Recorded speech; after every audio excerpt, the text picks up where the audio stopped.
Hello guys, అందరూ ఎలా ఉన్నారు? ఈరోజు మనం ఇంట్లోనే ఈజీగా జున్ను ఎలా ప్రిపేర్ చేసుకోవాలో చూసేద్దాం. వచ్చేసేయండి. అండ్ ఆఫ్ కోర్స్ బయట ఎండలు చాలా ఎక్కువ ఉన్నాయి.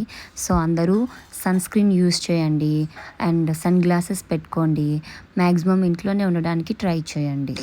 జున్ను కోసం మనం ముందుగా కొన్ని జున్ను పాలు తెచ్చుకోవాలి. అలాగే బెల్లాన్ని తెచ్చుకోవాలి. తెచ్చుకున్న బెల్లాన్ని ఇలా చిన్న చిన్నగా కట్ చేసుకోవాలి. ఇలా చిన్న చిన్నగా కట్ చేసుకుంటే ఈ బెల్లం అనేది జున్ను పాలలో ఈజీగా కలిసిపోతుంది. సో తెచ్చుకున్న పాలని ఒక గిన్నెలో వేసుకొని స్ట్రెయినర్తో మనం వాటిని స్ట్రెయిన్ చేసుకోవాలండి. ఇలా చేసుకుంటే మిల్క్ కొంచెం నీట్గా ఉంటుంది. అండ్ తీసుకున్న జాగరిని బెల్లాన్ని ఒక గిన్నెలో వేసుకొని అందులోనే పాలు కూడా వేయాలండి. ఇలా పాలు వేసిన తర్వాత అందులో కొంచెం పసుపు, యాలకుల పొడి వేసుకోవాలి. అలా వేసుకుంటే మనకి స్మెల్ చాలా బాగుంటుంది, కలర్ కూడా వస్తుంది. తర్వాత ఒక ఖాళీ పాత్రలోని కొంచెం వాటర్ తీసుకొని ఇందాక తీసుకున్న పాలని అందులో పెట్టుకోవాలి.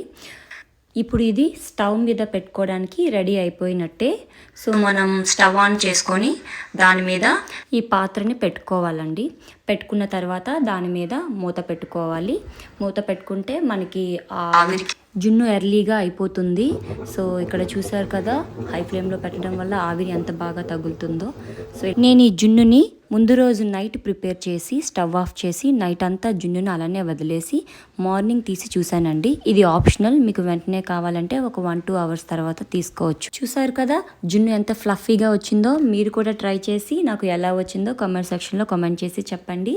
అండ్ జున్ను అనేది చాలా మంచి డెజర్ట్, కానీ అప్పుడే పుట్టిన ఆవు పిల్లలకి పాలు లేకుండా మనం డైలీ చేసుకొని తినడం చాలా తప్పు. కాబట్టి చాలా రేర్గా చేసుకోవడానికి ట్రై చేయండి. ఇలాంటి చాలా వీడియోస్ కోసం నా ఛానల్ని సబ్స్క్రైబ్ చేసుకోండి. Thank you for watching my videos. Thank you. By by. Have a good day.